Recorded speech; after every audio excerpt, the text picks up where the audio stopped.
to Massdrop. They've got a lot of cool gear, and they utilize the power of group buys to save you money. You can check them out at massdrop.com or click on the link in the description. Thanks to Corsair. They've got a lot of new stuff going on. Be sure to check out all of our booth coverage by clicking on the link in the description. Thanks to you guys, our Patreon members and our tech support members.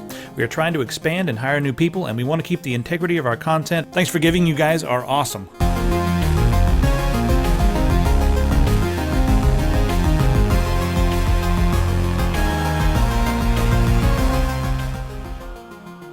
Okay. Yeah. What's going on, everybody? All right, Wendell, how you doing, man? I'm here and with audio, things? And you'll notice that the audio is synced right now at the beginning. By the end, all bets are off. But right now, it's synced. God damn it. We'll find out what happens then here in just a second. So I'm going to go ahead and pause everything on the internet. Guys, we just got back from CES, and we were going to make a tech there, but we were doing so many other things that, and I think I slept the entire time. It was about 7 hours for literally, I'm not joking, like I slept 7 hours the entire week. We were there Tuesday, Wednesday, Thursday. I didn't sleep Monday night, so I went from here. I think I took an hour nap on the airplane, and then it was land. And we, off the plane, we met with Jenny and Paul, and we were just running nonstop from the moment we landed till the moment we got back. Let us know what you guys thought of having Paul along. I freaking loved it, but let me know what you guys thought. I think he was a great addition to the content. I mean, like a lot of people said this. They said, it's kind of a pain in the ass to have to go to 50 different channels to see stuff that could all be on one channel because it's like the same video over and over and again. You're really just talking about a product. And they were like, well, that's a cool idea. I mean, it's for each individual media outlet or YouTuber or whatever, it may be better for them to do it on their own for sponsors and that sort of thing. But I don't know. I like consolidating content. People like Paul, yay. All right, we're going to talk about a couple things that we have not released videos on just yet. Maybe some that we have, but this is the AMD thing. How was the AMD booth? The AMD booth was really neat. Wendell, your mic is it muted or is it there? Just want to make sure you're still there. I'm still here. It's all good. Okay, good. Your mic's lower now though, but anyway, go ahead, Kane. I think he fixed all of his audio. Yay! Oh, yeah. No, the AMD booth was really kind of neat. We Paul and I got to check out a lot of mostly graphics card stuff. There was one thing that they were mentioning in regards to CPUs. I kept asking about Zen, and they were kind of like, "Oh no, we can't talk about it. We can't talk about it." But this is the one thing that I did get to see when we were there, which I thought was really awesome. It's a new stock cooler, and I know everybody was complaining about the original stock cooler, and it sounded like a jet engine, and you just like screw that thing over the shoulder. They had a little demonstration, and when this video actually goes live, you'll see I took the microphone and I stuck it right up next to the fan, and it barely makes any noise. I think the ambient noise in the room was louder than the fan, which I thought was pretty awesome. And compared to the original, it was decibels quieter, which was, I don't know, I was really excited about that. I mean, it's nothing too crazy, like, yay, it's a stock cooler, but that's a big deal in certain aspects. The other thing we got to check out was... This is some shaky footage right here. I know. We got to see the HTC Vive.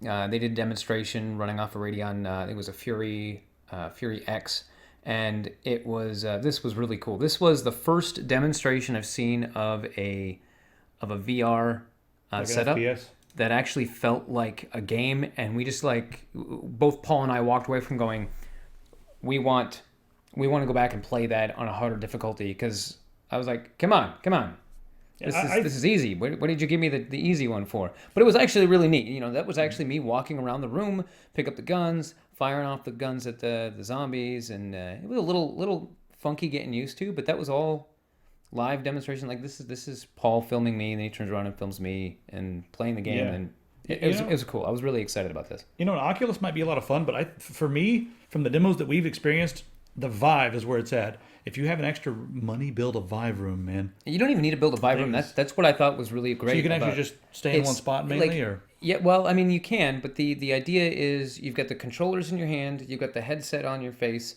and then you just really need two little light poles, and they sit in the corner of your room, and it's a 15 foot by 15 foot room. So if you've got a room that's that size, or even a little smaller, and you can clear some space out, like if you got a living room, just move the couch back, push the TV up against the wall, and that little space in the middle there, you can have that. And if you wanted to, you could even set it up to where you could sit down on your couch. It wouldn't recognize the couch was there, but you could definitely know the couch was there. It would just think you were really low or crouching down. I was really excited about it. It was a lot of fun. I want to show you guys this case I checked out at EVGA that hasn't gone live yet. It's just called Gaming Case, and they kind of use the Asus ROG font, which everyone was like, every media person that walked in the room was like, ROG font, nice guys, and they were like, God damn it. So it's like, it's not the same font. This one's got a tail off the edge of that one over there, and that's like the only real. I don't know. Anyway, the cool thing about this one, check that out. The I/O panels are on what we would normally consider to be the side of the case, right there. So what they've done is they're like, you know what? Not everybody wants a case that's angled, front to back and protruding out from beside you. Sometimes it fits, but sometimes it's just in the way. Sometimes people have more room if they put the case or make the case. Flat up against the wall. Yeah, this actually makes more sense in the fact that you've got all these cases with these side panels that are glass, so you can see into the computer. Just you can put this right up against the wall. You've got access to everything straight off what would now be the front of the case, and you've got you can see into the computer. And it's like, hey, look at my computer. Everything plugs in the side. I think that's actually kind of a neat idea. They also have a new water cooling setup, so I'll show you guys that in a little bit. And then laptops. Yep, laptops. They have some. These are as sexy, if not sexier, than the Razer laptops. So I can't wait to get the video finished on this. That was really cool. I think that's pretty much all I want to talk about. Oh, yeah. Should we talk about the water-cooled stuff? Nah. Water-cooled power supplies everyone was yelling about in the comments. I think we should touch on that because I think it's a big thing. A lot of people are like, I think the biggest issue that I've seen in comments all over the place was, oh my gosh, there's water cooling on my power supply. Fire hazard. I'm like, if you're already running water cooling, you've already got that as a problem. I mean, if your water cooling leaks, it's going to leak right down your motherboard, or it's going to leak right into your power supply, depending on where your power supply is. So that's not. Let's just put that aside. There are other reasons why this is good or bad idea. Wendell and I were discussing this right before the stream. It's like, I'm looking at this going, well, it makes it very quiet. It's basically a heat-sinked power supply, and instead of having airflow over it, it's got a water cooling that cools off the heat sink. And I think from what I'm looking at here, that reservoir is pretty isolated from the components. So even if that thing were to leak, it's not going to leak onto the components at all. It's going to leak into the computer case, which who really cares? Well, you could make the argument that anything that leaks in your system is going to probably drip onto the power supply and destroy everything.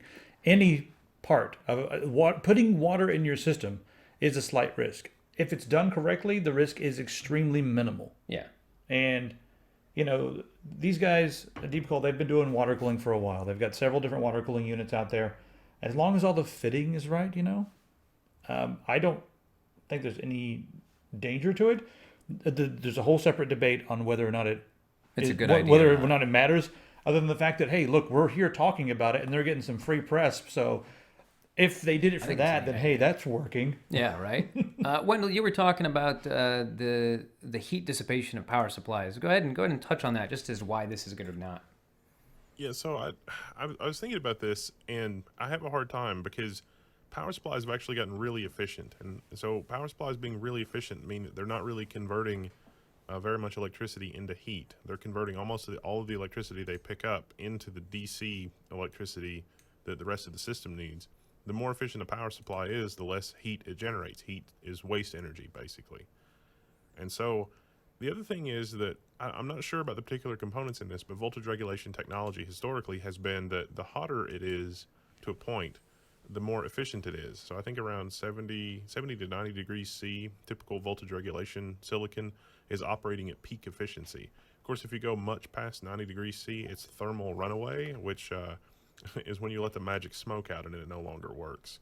And so I don't know if they're doing water cooling in order to be able to deliver 1,000 watts with 500 watts of typical electronics, which is kind of the opposite direction. I mean, we've seen some fanless power supplies that take 1,000 watts worth of voltage delivery circuit, and they basically rate the power supply at 500 watts, but then at that wattage, it's able to basically be passively cooled because the waste energy there is not sufficient to really mess with those components. So I'm not sure. I think that if somebody were going to do this with a custom loop cooler, it would be more around the acoustics of it than anything, which is a little weird with a water pump because you're always going to have the water pump noise, especially in a custom loop.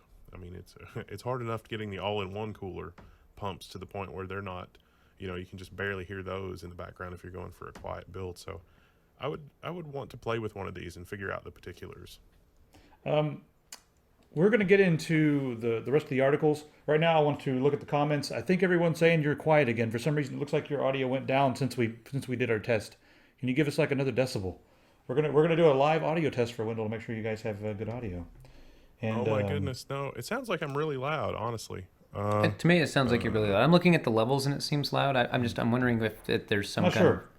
All right, that should be Okay, good, Wendell. keyword Kilimanjaro. Oh, Kilimanjaro volume level. That's too Is much. that where Too we much. should be? Back off. Oh gosh, too much, Wendell. All right, just a tiny bit less, and that's good. YouTube can't handle Oh it. man, the audio's that's probably better. All right, anyway, let's go ahead and start Okay, off. so by, seriously though, one of these days I'm going to fly down to his office. I'm going to set up an entire audio recording rig and like levels and mixer and get the whole thing set up to where you go, okay, you just hit this button. You don't have to think about it. No more adjusting anything, and we can adjust all that stuff. And See, that's the Ken weird used to thing. work in I have radio. never. Oh, Like, God, I've you're too never loud now. touched the audio until you guys tell me, so it's like I don't know. It's a Shure microphone. It's not. It's going to do a Shure USB adapter, and so I'm not sure about the particulars of the Shure USB adapter. But I used to have a 12-channel mixer, and I thought that was probably overkill. You're peaking slightly, so your gain's too high. But I think the thing, we're both going to have to get some recording boards if we're going to keep doing this live. Because normally what happens is we record it, and then I get the audio files, and I do a microphone like volume. you normalize the audio Yeah, across, normalize. and it increases the volume Yeah. of all of us to a little standard level. And then the audio coming in from any of the And then I do my compression. videos or this and my compression. Yeah, it's all. If you guys go and listen to the podcast on the website, they sound quite a bit better because I do the compression and all that kind of stuff. So if you're curious, go ahead and hear what it sounds like live and hear what it sounds like not live. Anyway, let's talk about some more stuff. This is kind of CES, but kind of just technology. Anyway, the hoverboards are all catching on fire. Razer's promising that theirs won't catch on fire, and I don't see any reason why not, other than the fact that they say that theirs is better built and all the rest of them are cheap Chinese knockoffs. I guarantee you that they make theirs in China as well.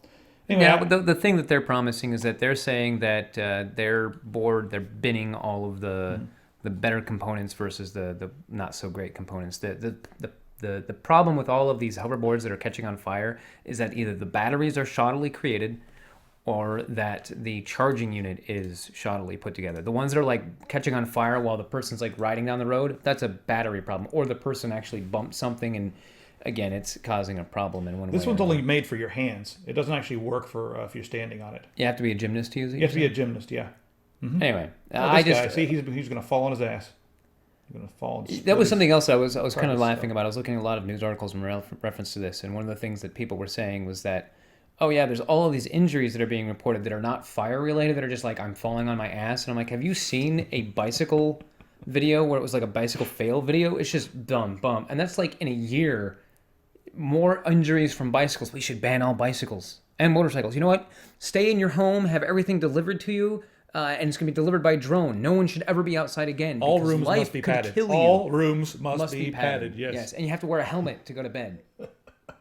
Because what if you toss and turn in your sleep and get a headache? Oh, is that what it's happened? I'm gonna have to wear a helmet to bed now. Damn it. What about the bed bugs? Oh no, and mites. You're covered in mites. No, I'll be fine. I'm never leaving the house again, so I'm never gonna have an issue with those things getting into my house. Those things are just gonna die off. Then you'll die from lack of bacteria. I'm gonna die from like loneliness. Anyway, back to this stuff. There was some ridiculous. I guess it's a big ridiculous scene where the marshals came into CES. Packed up an entire booth Yeah, let's go ahead and play and this. walked out with it. Now, I did just a little more These research things. into this. This was actually kind of neat. This is it's basically a skateboard, but it's a single wheel and it's controlled, whatnot, blah blah blah. They call it a hoverboard. 'cause It's all same thing. It's a hoverboard, but this is silly a how that- hoverboard. it- Yeah, yeah, it's it's- hovering no on one's wheels, just like a car. I've got a hover car now. You've got a hovercraft? Yes, I do. It's called a car. You got one out front too. From now on, cars are hovercrafts? Damn right they are. Cars are hovercrafts. Anyway, so aside from the ridiculousness of the names, what's really interesting about this was that they came in, they packed up everything, and they walked out. Now, what this article, I didn't see if this article mentioned this because I've read like 5 of them since then, since this actually happened at CES. And the issue was that this company had been warned by a copyright holder multiple times prior to CES. And when they saw them at CES, they basically cracked the whip and said, okay, that's it, we're done. You can't do this. And I'm that's when wondering how specific the copyrights are getting on this sort of thing, because this is a damn piece of wood with a wheel in the middle. I know. If you can copyright that idea, can you imagine if people were this copyright crazy back, years and years and years and years ago, we would have no skateboards, no surfboards, because somebody would be like, I have copyrighted the idea of laying on a plank of wood and going out in the water and surfing. I have copyrighted also no more planks of wood. If you build your house out of planks of wood, I will sue you. Sorry, you can't have that belly board. Does looks too much like a surfboard and operates too much like it. It was a company. It was a company out of California, and it was to do with a one wheel.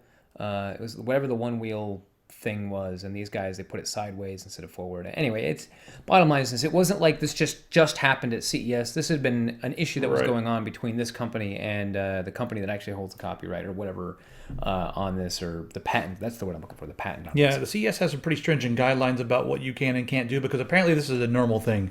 When you show up and you'll have like a company from another country that'll have a device that looks just like yours, they've apparently had problems with people going and like tearing down their displays and yelling at them and being like, you stole my idea. So it's like, you can have no more than 2 of your representatives show up. You can have a lawyer go over there and that kind of thing, but you can't create a scene. You're not allowed to. You're only allowed to visit their booth like a certain number of times, and there's clear guidelines set out. So anyway, they put this in motion before, and they had the marshals show up and tear their booth down.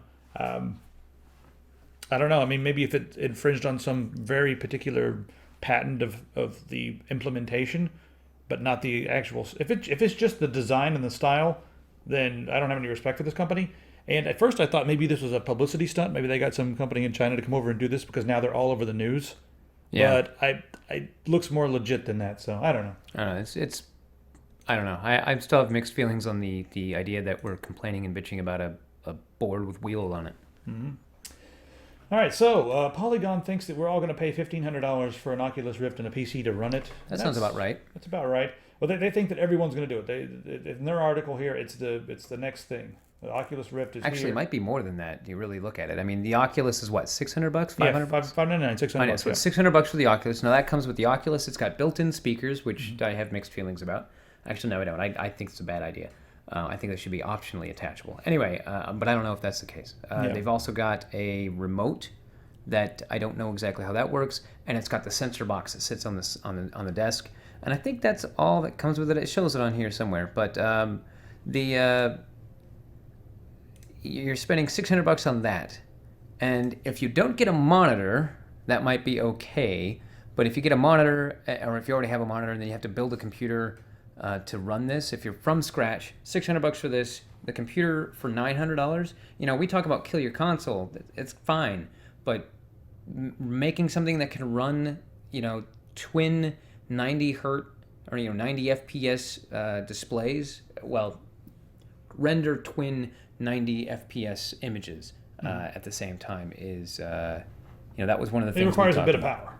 Yeah, I mean, I don't think you can get that for $900 right now, unless you already have a machine you're just upgrading. You might be able to. I mean, you can grab a 980 Ti or a Fury, and that should do the trick. But you can get that. But how much do those things run? Like $200, $300, $400 already? They're like 400 something. Okay, so right now we're already up to 1,000. So then the rest of the computer, you've got a budget of about $500. Yeah, just add in a GPU. I think that's where they're factoring in. But yeah, I don't know. I mean, there's the Eve Valkyrie is going to come with it, right? So you get that. I'm not sure if there's any other killer apps. Eve online. We need more killer apps that are going to make people want to go to it. That's the only reason someone picks up a console is because they want to play that one game like Zelda or whatever. No one would, if it was not for exclusive games, no one would buy any consoles ever. Like there's no reason to buy them. So what other software is going to come out to really drive the purchase of this? I feel like the space simulators and the space arcade type games are the exact type of game you need. Maybe a mech combat game like this would be amazing for Mech Warrior. Anything where you're a pilot inside a ship or a shell or anything like that. Something, well, the Oculus, and this is what I was talking about the Vive earlier compared to the Oculus, is the Oculus always seems to be a device that is, it's designed so you sit down in a chair, you've got the sensor box in front of you, and you've got whatever controls are in front of you, and that's what you got. Oh, it also comes with an Xbox controller, which I thought was kind of fancy. Mm-hmm. Comes with one? Comes with an Xbox controller. That was the other thing I was missing. Anyway, so it's designed to sit down in your chair and you've got your virtual reality experience, which is great. If you're playing like Elite, Star Citizen, like I said, Eve Valkyrie, anything where you're in a car, a racing game would be kind of neat. I mean, I got to play something like that at, it was Project Cars I was playing at CES, and that was, I could see that being useful. There is not many other things that I have found that I like playing on a first-person perspective when it comes to a game where you have to still maneuver yourself and walk around, because it's one thing to sit and stare at a screen and use your hands on your mouse and keyboard to maneuver around a map, but the moment that your head and your camera tracking is independent of your mouse, your aiming is suddenly a very different thing, and that it just changes the dynamic. And I have an issue with that kind of. I want to know from the audience, guys, what do you think? Do you think that the Oculus is actually going to be the next big thing? Do you think everyone's going to adopt it? Do you think it's going to be huge? And what games do you think are really going to push the sale? Because I'm not sure if I'm 100% sold on it being the next big thing. I think maybe version 3 would be when it's not so bulky and there's plenty of awesome games out that support it. But I don't know. Let me know what you guys think. I'm curious. Anyway, what's next on the old list here? Oh, this one interesting. I'm not sure if I want to talk about this or not. Should we move on? Do you want to talk about the 100,000 Pentagon personnel that are under total surveillance pretty much all the time? Pretty much anyone who works for the government is on total surveillance all the time. Hey, good morning. It's Friday. Yeah, this is not anything new. We knew this for a while. Sorry, this. Hold The on, crazy- That's the huh? last that one. There. Sorry. Had Was it a way thing too high? playing. No, Yeah, no, no. you're way too high as well. Yeah, you're way too high. But we also had some Oh. kind of weird video that decided it wanted to start playing in front of us. I was like, shut up.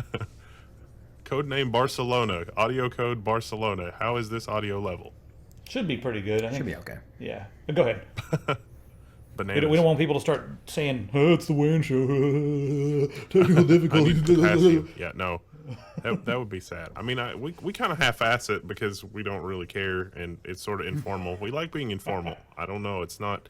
It's like hanging out in the living room. I mean, we like production quality, but we don't want too much production quality because then we'll be too full of ourselves. We've got to always remember our roots. Just a couple of assholes on YouTube.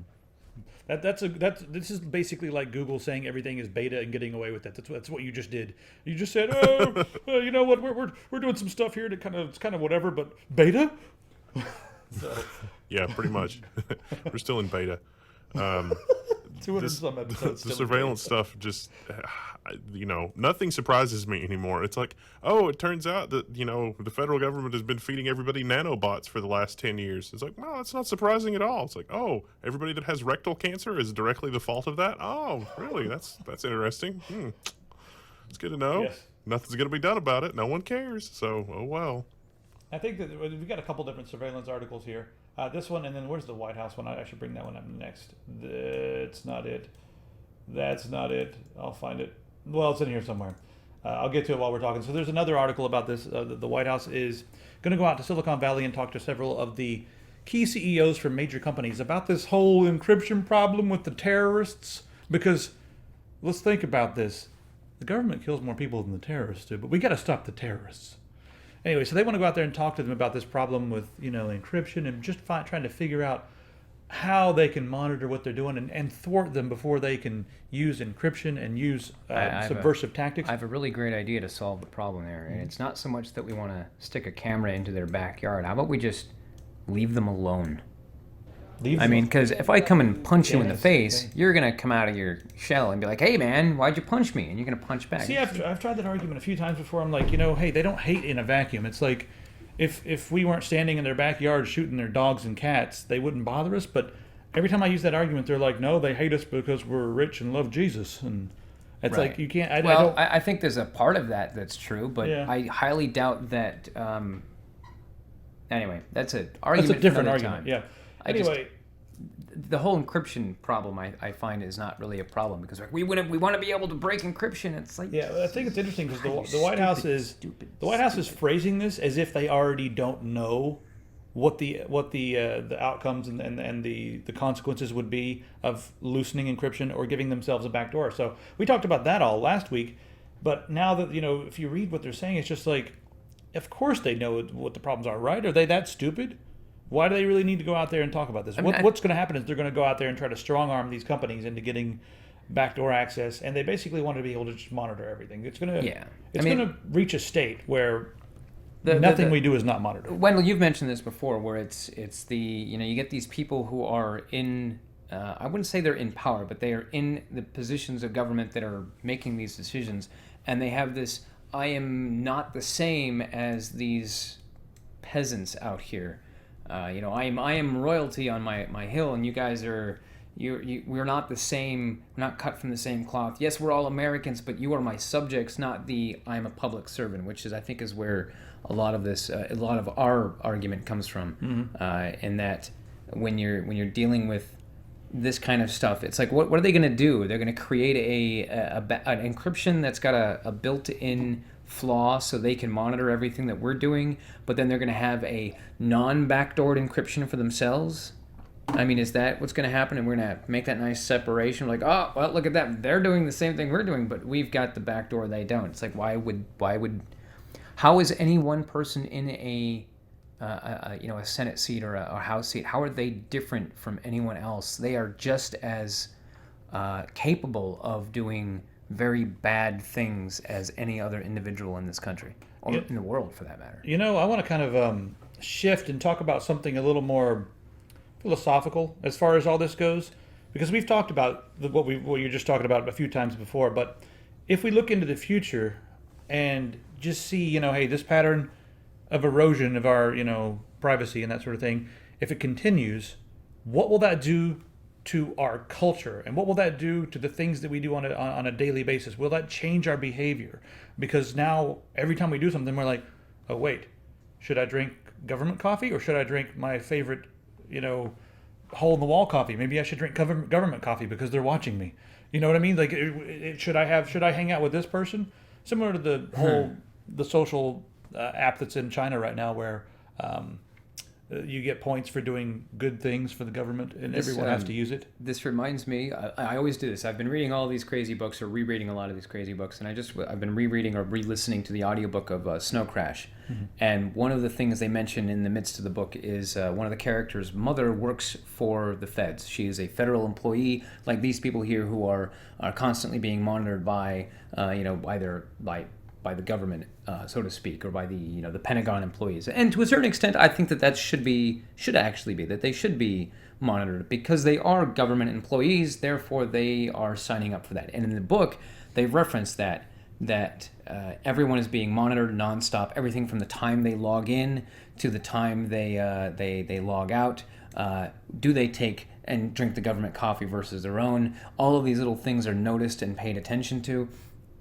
Some of the other bits and pieces that go on there. It's a really interesting concept, and that's what I kind of see. That's what the first thing I thought when I saw the Pentagon article. I was like, yeah, it's going to get to a point where people aren't going to take the elevator because the elevator is a waste of electricity. So we can't take the elevator. We're going to walk up the stairs, and we're going to show up 3 hours early because when we show up 3 hours early, it shows that we're dedicated to the cause. Where if you show up on time, no one's going to say that you've done something wrong, but it'll be noticed. As we travel around the world, I realize we don't have it as bad here as they do in some places. Yeah, that's true. But and a lot of people, I think it's funny when you see people just going off the deep end saying about it, how bad it is, as if it's worse here than it is in like parts of Africa where people don't have food and things. But we do need to do something to prevent the situation getting worse. So it's good to look at history. It's good to look at the past. It's good to look at the rest of the world. And it's good to try to figure out what actions now and what, like I said, erosions of privacy will do to us in the future. And I think we can pretty well project what will happen. And I'm curious to know what you guys think. And Wendell, what do you think this will do to our culture? You haven't chimed in on this one. I think that there's an interesting thing that's happening in China that you touched on for a second, and that is the state is seriously exploring a program that maybe they're imagining people would run on their mobile phones or whatever that keep track of things that they've done to contribute positively to the state. And so they're sort of gamifying sort of blind patriotism. And in America, we've sort of had our own version of that. When the Snowden things happened, the intelligence leader there was like, we need people that'll toe the line. I was like, no, democracy is about dissent. I mean, just because I disagree with you doesn't mean that I'm going to be personally hurt because we don't go the way that I want to go. But politics globally and also in America, sadly, have come to the point where, if it's not my team that's winning, I want to sabotage the other team.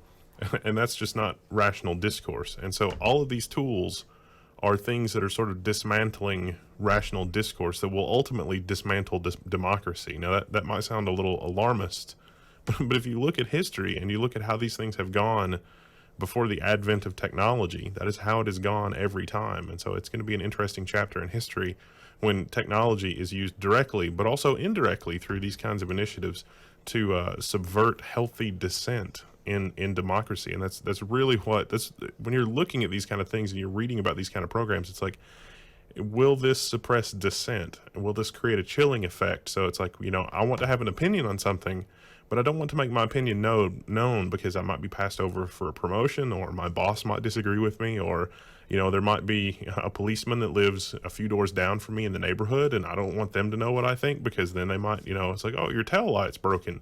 These are very real things that have happened in historical context, and they're things that could happen again. And certainly if China has a database of what's going on with all their citizens with this, the gamified app, then certainly, it's like, oh, this guy thinks a little outside the box. We need to re-educate him. And if that's not out of an Orwell novel, I don't know what is. It's actually out of a Simpsons episode. We're going to send him back for reading education. A Simpsons episode? Yes. Wow. Simpsons have done everything. There's Yeah, I nothing we guess can in the say other that gazillion Simpsons hasn't done. Never actually seen an episode. I saw like half the Christmas special one year. All of those movies and or cultural things that you've seen over the course of the last 20 years, every single one of them is a Simpsons episode. Or the Simpsons, in some way, shape, or Simpsons form. parodied everything in modern. Yeah, just like South Park is like now. They've parodied everything so far that they ran out of things to parody, and so they started re-parodying themselves of parodying of something else, and it's just... That's when you know the show's gone on too long. Yes. It's Which I'm not bashing The Simpsons. I think it's absolutely phenomenal that they've done that. But it's got to a point where even South Park did an episode. This was years ago, but South Park did an episode that was Simpsons did it. Anyway, so yeah, I was just thinking about that. I'm like, yeah, Simpsons did it. Simpsons did it. End tangent. All right, let's go over here and check out the stuff on Epic Pants. Our shirt of the month is finally online, and it's free, man. Even though it's $18.99, which is the regular price, but it's free, man. Yeah. So I quite enjoy this shirt. It's very subtle. Crowbar everything. Yeah, just crowbar everything. So anyway, that's the shirt of the month right now. If you can't use the crowbar in that game, there's something wrong with you. It's like one of the best. It's the first weapon you get. Like literally the first weapon you get. So yeah, if you get both of these, this will put a dent in your wallet. Oh god damn it. Do I have any more? Let's see if we got any more puns from the store. Which maybe I should just sell a pun book called Daily Punishment. Wait a second, that's a good idea.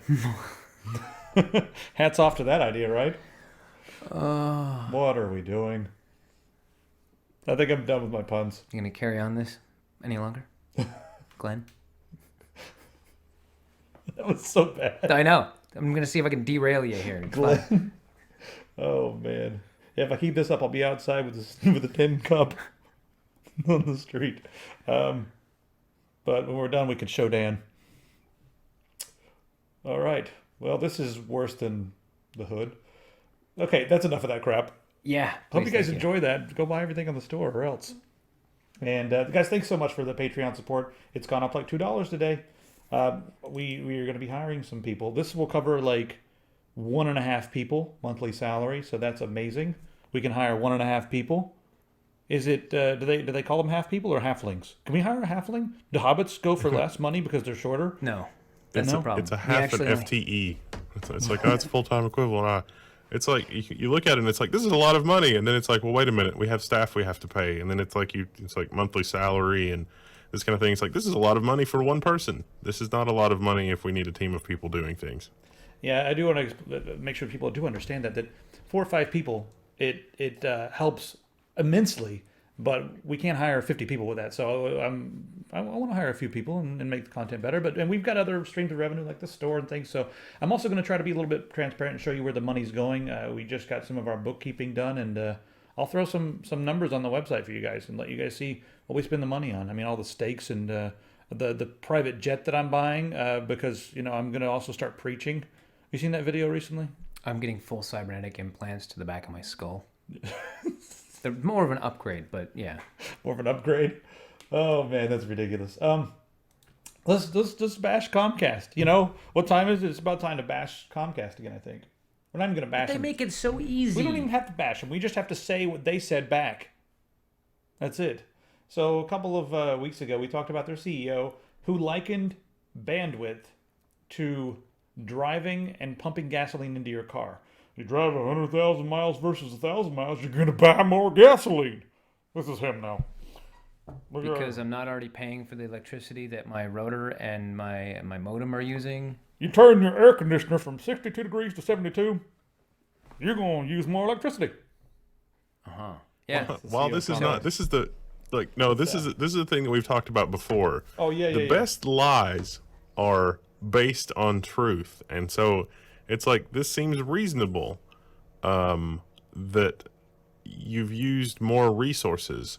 But the reality is that there exist cars that can go 10 million miles on a gallon of gas.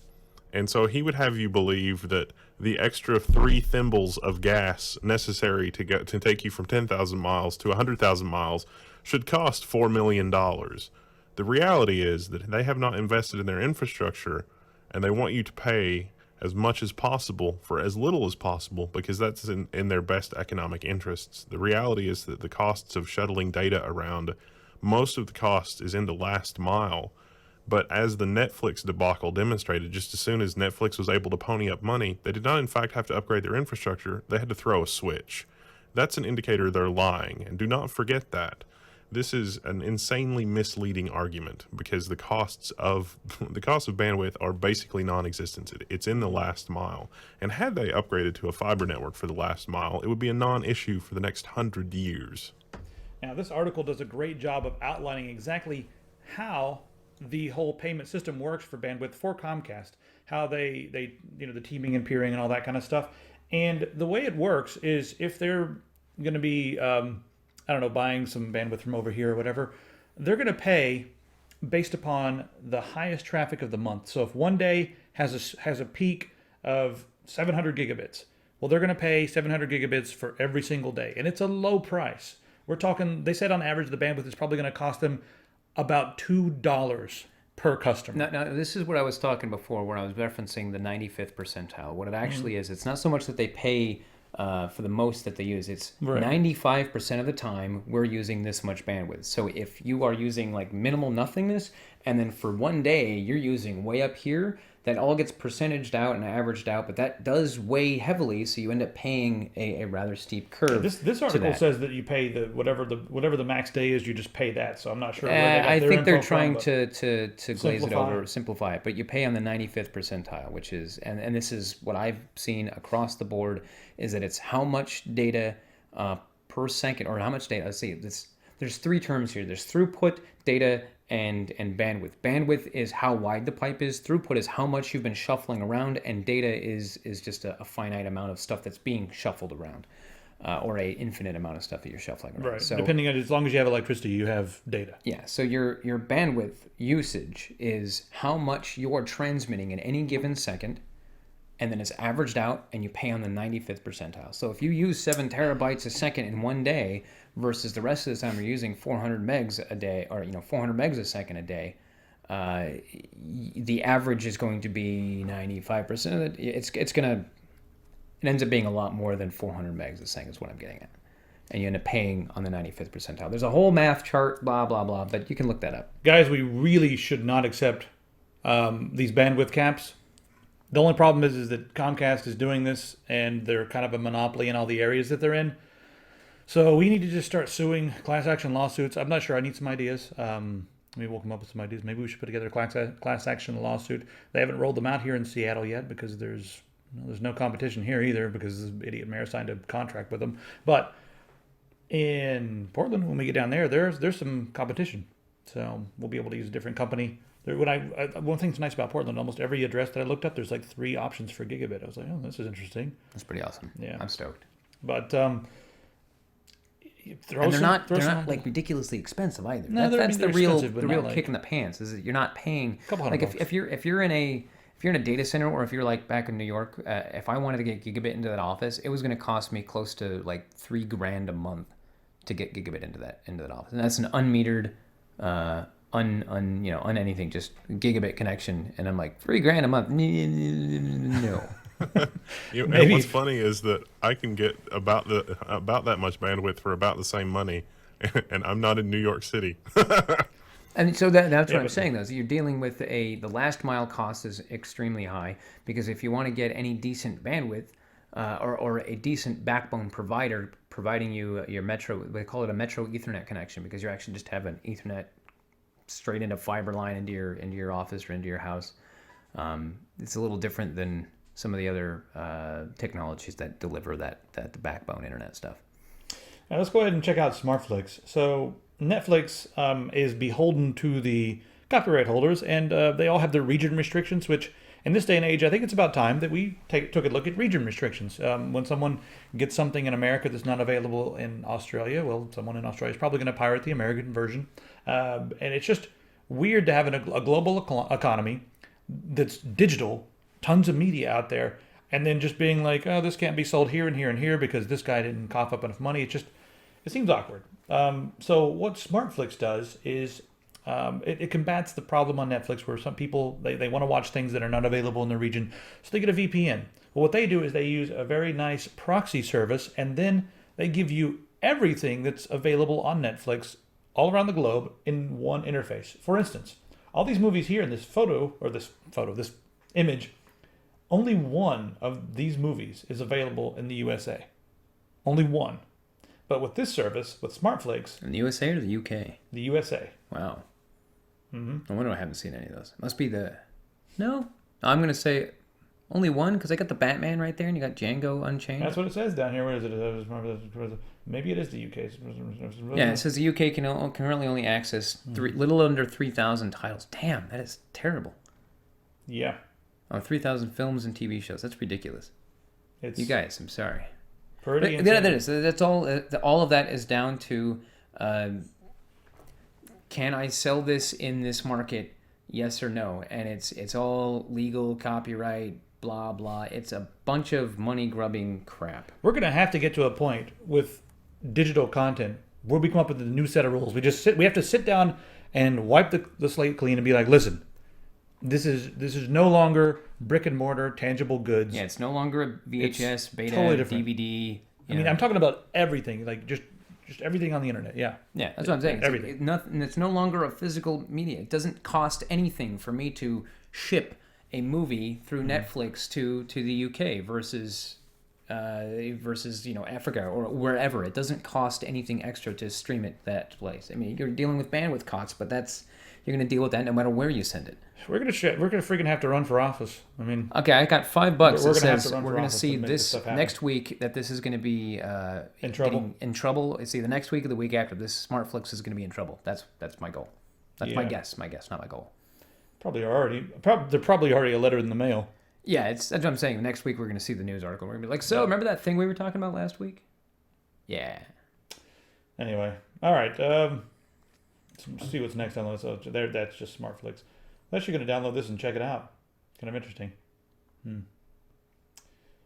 See, check it out. For instance, only one of those movies is available in Netflix US. So it was US. Wow. Oh, and Netflix. Okay, that makes more sense. Because some of these I'm aren't. talking about Netflix. Yeah, this is just Smartflix is specifically a proxy for Netflix all over the world. Gotcha. But yeah, that's interesting. There's a few of these movies I wouldn't mind seeing. I don't really watch movies that much, but yeah, whatever. I wonder if anyway, it doesn't matter. There's a lot of crazy stuff going on. All right. This was kind of neat. We didn't get a chance to see this because it was on the other side of the showroom floor from where we were They have spending one our outside time. too. Yeah, we didn't get to see any of that. Anyway, I kind of want to see. It's a gesture-controlled BMW. It'll be sold everywhere except Italy, because in Italy, we actually saw one of it the. was a gesture joke. You still, you do this and it burns my brain up sometimes. Okay, so this one here is kind of neat. We actually saw one of the prototypes of the i8 when we were walking around Munich last year, last year.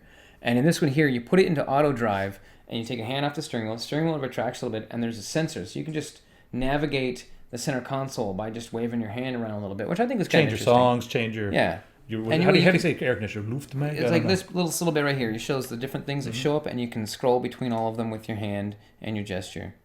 It's kind of neat. It's pretty cool. There he is. Yeah. And it's just a sensor on the dash that's doing, or on the console there, and it's kind of neat. But it's going to take a little bit of getting used to. People who are younger are probably going to be able to just pick it up right away. But I think it's the future. I mean, I guarantee it's the future. The more we can keep our hands closer to the wheel, the better. I mean, putting controls on the wheel is good. That's a nice thing. Putting like your media controls and everything on the steering wheel, that's nice. But being able to make it hotter or colder by being like, hot, cold, whatever gesture. We're going to need a unified gesture system, because then you're going to get in other Now, cars. it's going to get to a point where it's just going to be voice recognition, but voice recognition isn't quite there. You're just going to be like, "Caw, Earl Grey, hot." It should be there. I mean, it'll make your tea for you. it should be there, but I don't know. With a lot of systems, it could be there.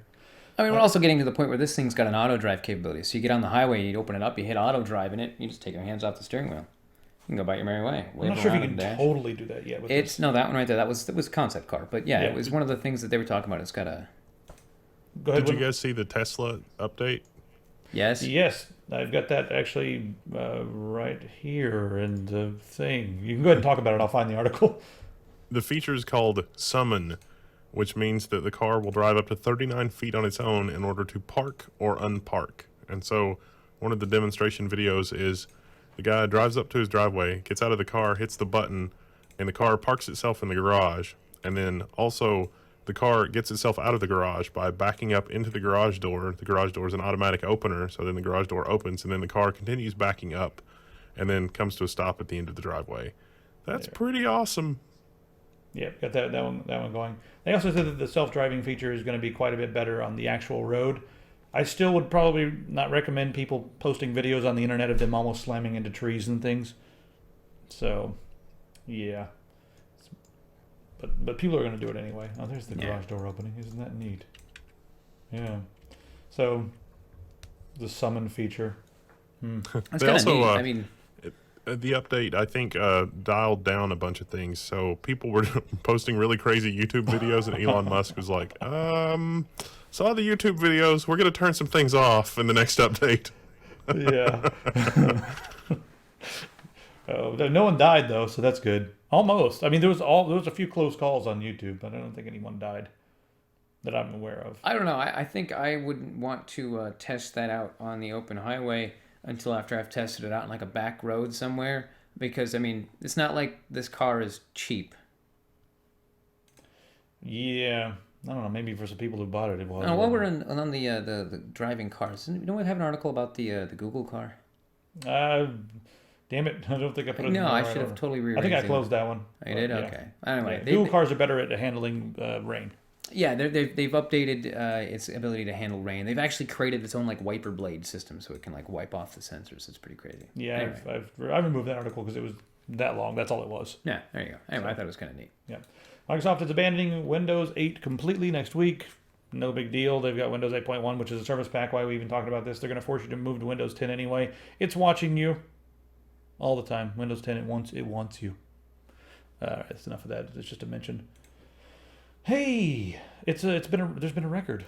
So all that stuff we were talking about when they, you guys screwed over Tarantino and you released his movie a week ahead of schedule. I still stand by my statement that was Good marketing. it was good marketing. It's a dick move. Don't do it. Yeah. Wait until after it comes out if you're going to do that. I can't stop you, but at least be a little respectful to the creators and let them control the release date of it. I mean, anyway, but otherwise, regardless of that or in spite of that, these guys still made a record $38 billion last year at the box office. Yeah, and I think North America, it was 11.3 billion, which is 9% higher than normal. Now, here's the thing. It's the MPAA is running around screaming that, oh my God, we're losing millions of dollars. It's destroying the industry. Now, it's clearly not destroying the industry because they're making more money every year. So that's untrue. Now, what this article, and I don't think any data actually covers, is how much is piracy actually hurting? Because it may actually be hurting, despite the fact that it's growing and growing and growing. Maybe the number would have been 12 billion. Maybe, I don't know. Oh damn! It doesn't say that. So there's no empirical data. The reason there's no empirical data because it's the Minority Report mentality, right? You can predict where things could go, but you can't actually measure. All these people downloaded the movie. Well, would they have bought it or paid for to go see it in the theaters if they hadn't done that? Maybe we should just stop them all. That's their mentality. Just stop all of Because them. how dare they got it for free? And that's the argument. It's like, oh, they got to experience this and they didn't pay for it. I have a proposal, and I don't think it would be bad for Hollywood or anything. We need to just go ahead and stop paying everyone at the MPAA. Get rid of all the attorneys who are constantly sending out, like major legal letters to people who are obviously your fans. People don't download something because they hate it. They don't go, I'm going to download Game of Thrones because it sucks. Yeah. They're your fans, okay? And yes, they may be actually hurting your bottom line. No, actually, a little, all of those maybe. lawyers and all of those people working for that, they would probably increase their bottom That's line where I'm by going a with hell this. of a lot more. That's where I'm going with this. If they stopped wasting millions chasing down, Possibly billions. yeah, I don't know if it's billions, but I'd say they're at least maybe billions. I'm going to say it is billions. They're wasting billions of dollars. Chasing down people all who the just want to time. watch a damn TV show or something. Yeah. I'm This not is the- saying this piracy is- is right. I'm just saying that you'll make more money. So why not just do it that way? Maybe you've got some cronies. There's some nepotism going on, or maybe somebody's cousin runs the MPAA. Maybe that's what it is. But I think they'll make more money if they just leave it alone. Make a better product. And they'll also be heroes. If Sony came out tomorrow, I'm just completely hypothetical because Sony will not do this. Paramount, Sony came out tomorrow and they're like, listen, we're just going to release good movies. Thanks for supporting us, guys. You guys are awesome. We're no longer going to charge people $600,000 if they illegally download things. Please don't illegally download things. But we're going to save the money and I don't even leave it think they alone. should. I think they should just Just come out, stop. say everything right up to the point where they say we're not going to charge people. Just say, hey, we're just going to make good stuff and we're going to focus on that and leave it at that, and then just not pursue any of these things. Yeah, that'd be kind of groovy. Because that way, they're not. That doesn't sound like they're encouraging people to go out and download this crap. Or they Yeah. can just provide us ability to watch it on the mediums that we want to watch it on. And So if they really want to stop it, they can do what I'm going to do for the Zweihander game. If you pirate that game, I'm going to send a sniper to hide on your roof and wait for you to go get your mail. One time, and then no one else is going to do it. with a piranha gun. Yeah, piranha gun. He's going to shoot land piranhas. Which I think are Groenlandales. Yes. That's your face. This area of your face. And get on your cheek, that little piece of meat right there, and just chew it right off. And then after that one time, nobody else will do it. So that's Very that, mafia of you. There's only two ways to really do it. I mean, you can. People are more scared of bodily harm than monetary ruin. Yeah, I 'cause think. you can't take money I don't have. Yeah. I can file bankruptcy. You want to take $600 million from me? I got $10 in my pocket. Here you go. You can have that, and have a nice day. If you rip off a good chunk luck. of somebody's cheek, everyone has a well, not everyone has a cheek. That someone without a cheek out there is very offended right now. I'm sorry. I'm getting a little cheeky here. All right, let's move on. They're even more offended now. Oh God. Yes. Just Wi-Fi. remember, this is live. You can't take back anything you said. I know. I should say something awful right now. No. Someone to do it so bad. Something awful. That's a website. Anyway, Wi-Fi HaLow. Wendell, what do you think of this? It's just lower frequency, longer range Wi-Fi for farmers and stuff. So we can have connected machines out in the field, and you can run around everywhere and just all be on the same network. It's kind of interesting. That's pretty much the I whole like it. thing. Farmers have historically been very, very DIY. There's not a lot of them, but they've always been very, very DIY, using drones, software, whatever. And John Deere actually has been fighting them on being able to work on their tractors. They're like, oh no, people might pirate music on the in-game or in the in-cab audio system, so we should not let them fiddle with the operating system that runs their tractors. So that's scary. Yeah, John That's- Deere's a mess. I digress slightly, but farming technology. Anytime the farmers can do new, cool, interesting stuff with anything, it's always interesting to see what they come up with. Farmers tend to be very smart, hardworking people that are. I don't want to say early adopters of technology, but if you can demonstrate the value of a new technology to them, they will very quickly take it up.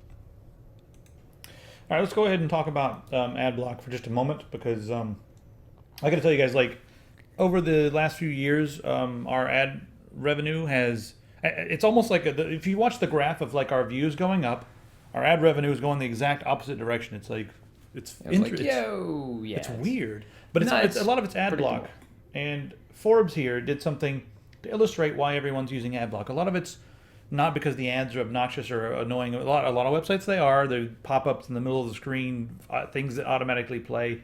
But a lot of websites, like ours, and then Ars Technica is one that's one of the ones I keep whitelisted on ad block because I use them a lot. There's a lot of websites that have ads that are okay, and they keep them sustained, and they pay their writers and that sort of thing. But Forbes decided it would be a good idea to stop people from using the website unless they turn off ad block. And there's a page that's like, if you'd like to see this content, please turn off ad block. This is becoming a more and more common practice too. But this one just happens to be unique in that they were serving up malicious software embedded in one of the ads, and it wasn't them specifically. It was whatever ad server that they were using happened to have a malicious ad, showed up into the midst of everything, and bam, started infecting people. It's like, wow, thanks, Forbes. They called it Hackenfreude. That's pretty good. Another variant of Hackenfreude. So yeah, it's so ridiculous. Turn off your ad block. Now you got malware. We can get all your passwords and keylogger, whatever. But it wasn't Forbes that was delivering the ad. It just happened to be that the ad server they're using. So Forbes was like, well, they were using an ad server that may not be. It's not. It might have been a shady ad server. A lot of the ad servers have this stuff.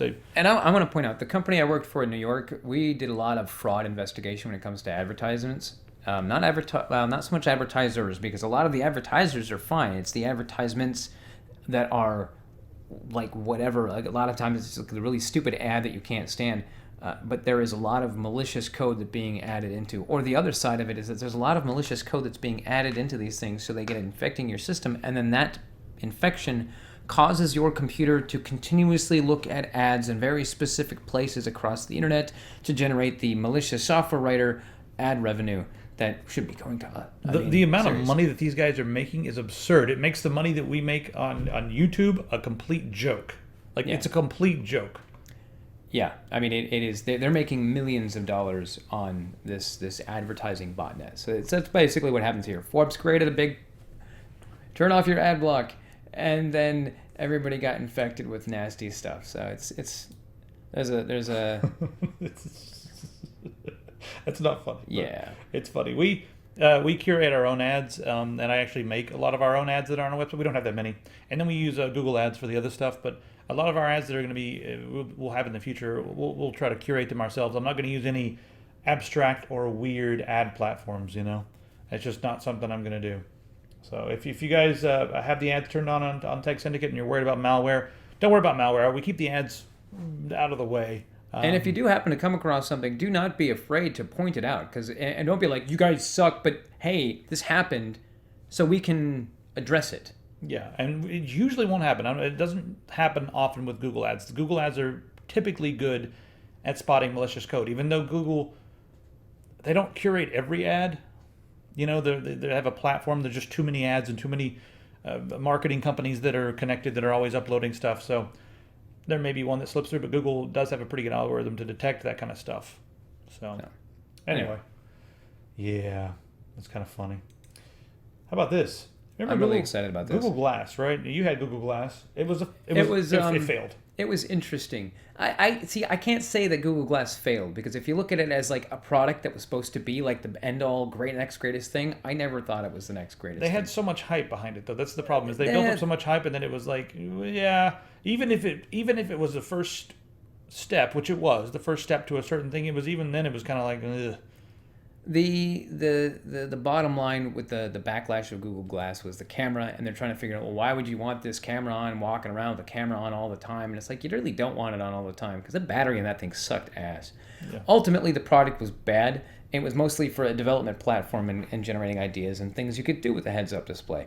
This, Carl Zeiss not even really caring about creating a product, or like a consumer product. They're trying to create a set of lenses that would allow to put a graphic on the lens itself, so it sits right here, as opposed to having this gigantic wonky thing that's sitting out here. I like what they're doing. They're doing what they do best, and that's make the glass, make the lens, and then they're gonna let another company figure out how to power this and all that. They're gonna partner with a technology company.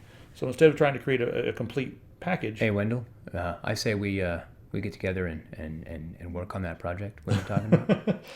You're gonna have to figure out. The thing you're gonna have to figure out is where to put a battery, because they want it to be a standard pair of glasses. You know, they don't want it to be. They want it to be something you can wear around, and someone be like, "Oh, those are kind of strange bifocals. What are those?" Well, if you damage your battery, it'll blow up on your face. Just remember that. Mm-hmm. But seriously, Wendell, you and me, we need to make this happen. How do you get battery life into something like that? You're going to have to figure out that. I mean, the entire... There's two sides to a battery issue. You either get a really big battery that can hold a lot of energy, or you get components and pieces that don't require a lot of power. And you're going to need a bit of power for something like this, though. It's going to need to be connected. It's going to need to Well, that's what I mean. It's like, you look at the components that they're using in Google Glass. 10 years ago, it would have taken 10 car batteries to power that kind of crap. And I'm exaggerating, but that's my point, is that the further along we go... And just mental image of some guy with a backpack full of batteries plugged up to his head. I'm not even kidding. There are people who had already had these kind of heads-up display outfits, and it was like a pair of glasses with a huge pair of VR glasses on top of that, and they would carry around a backpack with a stack of batteries in it. I mean, that's not something that's really far from the truth. This is all... that stuff actually did exist at one point. So yeah, I mean, Google Glass had like a 4-hour battery life. It also got really warm, and that was a big problem. So it's trying to come up with lower power projector, because you have to have they're using OLEDs for their demonstration to get it into the lens, and then using like the prism function like Google Glass had it, but it had a really hot lamp to project that into the prism, so it can be contrasting to like daylight. And that generates a lot of heat. So if you can get something that's lower power, generates less heat, and that's just as technology progresses alongside those thought lines, the lens that will be able to capture and hit one of those projected images, it's already going to exist. I'm really excited because these things are Carl's Zeiss. I'm going to say, hey Carl, hey man, we need to hook me up here. Use some sunglasses variant of them. I wonder if they could do it with sunglasses. Yeah, I mean, because it's a secondary lens or a layer to the glass that it's being projected on. So yeah, they could totally do that. Cool. Apple, they have purchased an AI company. So again, yep. And now here's the interesting thing about this AI company. This AI company specifically, they're small, and they were working on artificial intelligence to be able to look at your face and then figure out what kind of mood you're in, and if you're happy, sad, whatever. So now Apple, they're not saying what they're going to use this for, but I think they're going to use it to look at your face and try to figure out what kind of mood you're in. If I ever use an Apple product after this kit's in the plan, I'm just going to start wearing a mask. I'm going to sit there like this the entire time I'm... That one up there is I'm going to sit here just like... Yeah, that Siri's going to get on my line. Hey, Logan, why are you so angry? Fuck you, Siri. What is it that you hate? Oh, is there something can I call someone to help you? Yeah. Do you need me to haul a person for companionship? I don't know. Yeah. Wendell, what do you think? Apple can't be trusted to do anything really. I mean, come on. Hey, at least they're standing up to the government about encryption so far, and not in China. It's a Trojan horse. It's a red herring. I don't know. They stand up to the government. See if they actually do. They stand up to the government wherever it benefits their bottom line, but it doesn't in China, so they're not, because when we're in China, everybody's got an iPhone. It's ridiculous. Yeah. And well, you got to understand that just because there's not an encryption backdoor doesn't mean that there's not a backdoor. I mean, they didn't backdoor the encryption in the Linux kernel. They tried to get a set UID bug in the Linux kernel. They didn't backdoor the encryption in SSH. They backdoored the random number generator in Debian to get around that they didn't have a backdoor in SSH. So there's a lot of opportunity for making the system weaker than it appears. Interesting. All right, let's talk about the console wars of the future. Yeah. And how it relates to... I'm just mimicking him. PC. What is he doing there? I have no idea.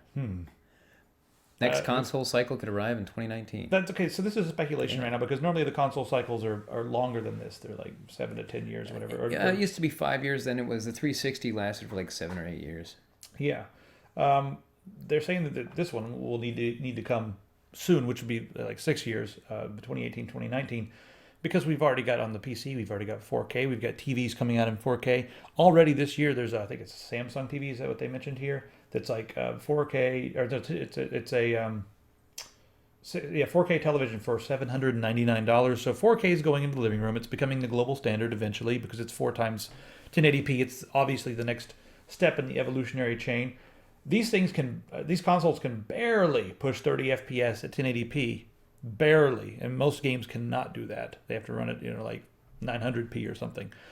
So the delta between gaming on a PC and gaming on a console in the next few years is going to be huge, and we're seeing some pretty massive gains in PC technology as far as graphics technology with the high bandwidth memory and that sort of thing. DirectX 12, better APIs. That's one thing that's interesting about the PC is, okay, the hardware was quite a bit better, but consoles had the lower level APIs. They had unified hardware. Well, with this new, with DirectX 12 and Vulkan and these lower level, APIs, that's now suddenly, overnight, made PC gaming way faster without even changing the hardware. All of a sudden you're like, oh, cool. Thank you very much. This is free. Oh, great. Thank you very much. I'll take it. So, and you look at we talk about like the DirectX 12, and when you look at the Xbox, the reason it's called the Xbox is because it's designed around the DirectX API to the Windows the NT kernel that's on the lower level. I mean, that's what the whole thing does, and that's why they called it that originally. So it's designed to be a piece of hardware that will last 5, 6, 7, 8 years. So you buy one, and then you buy a bunch of games for it, and then you have to upgrade your console. I mean, the difference between a console and a PC, people are like, oh, if I buy a PC, I just have to upgrade it every year. I'm like, no, you don't. You just buy one now, and you still won't have to update it. I know people out there running around with computers from 5, 6 years ago, and they still work. And they still work for a lot of even modern, straight-up new games. They may not work the best at the new games. And people are like, well, on an Xbox, I'm going to play the same experience. I'm like, yeah, you're going to play a shitty experience from now until the time you trade it in for the next model. And you're going to have a slightly less shitty experience. But compared to your computer and what you can do with your computer, you're always going to have a second-rate experience. Unless your experience is, I'm on a TV in my living room and the delay is fine. And I don't know. I play games in 4K right now. Okay, I want you to think of something. I want you to imagine that we have a time machine, and we can sort of manipulate the world however we want. Let's go all the way back to 2010, I think, when the Intel i5 2500 came out. I think that was 2010, maybe 2011.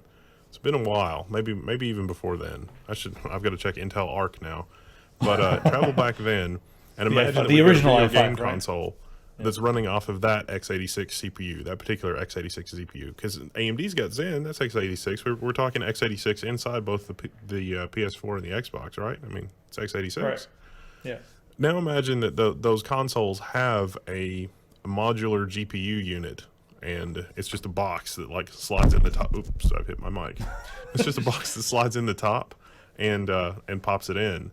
And so that sounds crazy, but in the PC world, if you've got an i5 2500 from almost 5 years ago, maybe 5 years ago, and you just replace the GPU, you have a perfectly capable gaming machine. I mean, an i5 2500 is not going to bottleneck maybe a 970, certainly not a 960.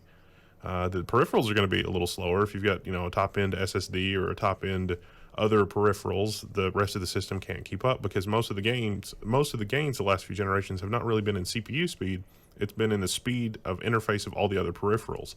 So if there existed a game console that was x86 that had a modular GPU component, you could have a 10-year console and you would not have a problem of 1080p at 30 FPS basically being a struggle for these devices. Because even today, an i5 2500 with a reasonable GPU, a modern GPU, is a perfectly reasonable gaming platform that will outperform a console.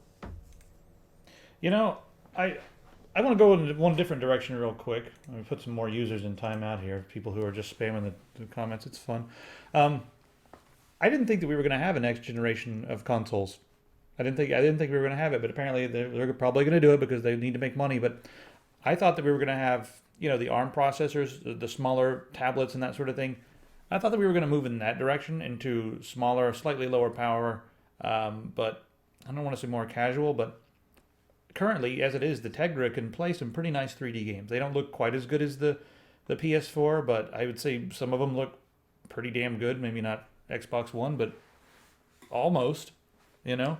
And I was thinking that we were going to go into into the smaller, I guess, realm where we have smaller devices that are not exactly consoles, but I don't know if we're there yet. But I don't think consoles are going to be a permanent fixture. See, I don't think so. The difference when you look at programming for like an Xbox or a PlayStation or the Nintendo Wii or versus a like even Windows for just programming Windows for a PC environment is, and we were talking to a couple of people that work at Microsoft in this regard, is that in order for them to make sure that Windows works with as much hardware as possible, they have a fleet of machines with various motherboards and various graphics cards and various chipsets in general, and they have to make sure that Windows will work on all of this hardware. When you look at the Xbox or the PlayStation, they're like, here's your hardware. Done. Now, with what you said, Wendell, is if you were able to take and make a modular graphics card, that would actually, I think, solve a lot of the issues that you run into when it comes to these consoles in regard to you can buy the base unit or you can buy the advanced unit with a much bigger graphics card, or you can buy the base unit now and then swap it out later. The problem you run into is that then your manufacturing costs start to go up because now you have to have a modular thing. You have to have, it's no longer baked into the same PCB. You've got you have to have a riser card that whatever kind of proprietary interface, so you can't just grab some random card and slot it in there. But even then, maybe we could create some kind of adapter between the Xbox and this graphics card sitting here. I think that we could do it in the sense of just make it a cartridge size, and you could do like the new 980 that's in the laptops. The actual PCB for that's pretty small. You can put that into a little cartridge and make that the standardized size, about the size of a laptop GPU, because that's probably all you're going to need for most consoles in the future, especially as the manufacturing process gets smaller and smaller. You'll be able to fit more transistors and stuff on there, and as long as you have good heat dissipation, maybe you have to have a good fan, you should be able to just make it like a little cartridge that pops into the back or something. Who's going to pay for that? And then we're also going to have segmentation in the audience. Like if people are going to buy the new HaLow or whatever, they're not going to want to. They're not going to want it to be something that runs only on one thing. Now there's going to be different settings for high, medium, and low for graphics. Nintendo did something similar with the Nintendo 64, where they had like the memory expansion. That was that if you wanted to play these games, you needed the memory expansion. With this kind of stuff, it would be one of those. If you have this hardware, you could play it. It's the same thing with like PC. You might be able to play this game at 30 FPS at 1080p with low quality, but if you have the advanced graphics card for the new Xbox, you'd be able to get better graphics. Now, and that's what I'm saying, is that's the same process that we do with the computer. Yeah. I would just rather have a computer that if I wanted to play a bunch of Xbox games, in all reality, there's no reason why I shouldn't be able to install Xbox on my PC, except for the fact that the code base for the Xbox is built for a very specific piece of hardware, and they keep it that way. So that when you're programming a game, you program it for the API for the Xbox, and it works regardless of which generation hardware you're dealing with. And that's the things that make it great are the things that cripple it. Period. But the situation with the Xbox is that the Xbox, they switched platforms, and so now it's x86, but it wasn't previously. That's true too. But here's the mind-blowing thing. I think somebody inside AMD wanted Sony and or Microsoft to do exactly the thing that I'm talking about, because APUs do actually scale pretty well with discrete GPUs. So you could add a discrete GPU to an APU and still get a performance benefit, almost like the SLI thing. They could have totally done that from a hardware engineering standpoint. They just chose not to. Now, I keep seeing a lot of the comments that are scrolled by here. I just want to touch on something where everybody keeps saying that AMD is stupid and slow. And Don't be baited. I just want to point out that banning people who are starting. Don't feed the trolls. But we're talking about these consoles, and last I checked, didn't these things have AMD graphics chips in them? Yeah, all the consoles everything's AMD. So you could take that and just run with that. So have fun with that. They Well, probably, but no, see that doesn't count as an argument because you can say that the reason console graphics is so bad is because AMD. no, And it's what like, I'm saying no, is AMD's no, what I'm actually sa- really innovative. They've come up with something very clever that's very inexpensive. what and I'm they should saying is be that lauded for those Yeah, the graphics adapters that any of these consoles have are old. I feel so baited They're right 5. now. No, it's just they're old. They're old, and that's the thing I'm pointing at is that you're dealing with a very old piece of hardware.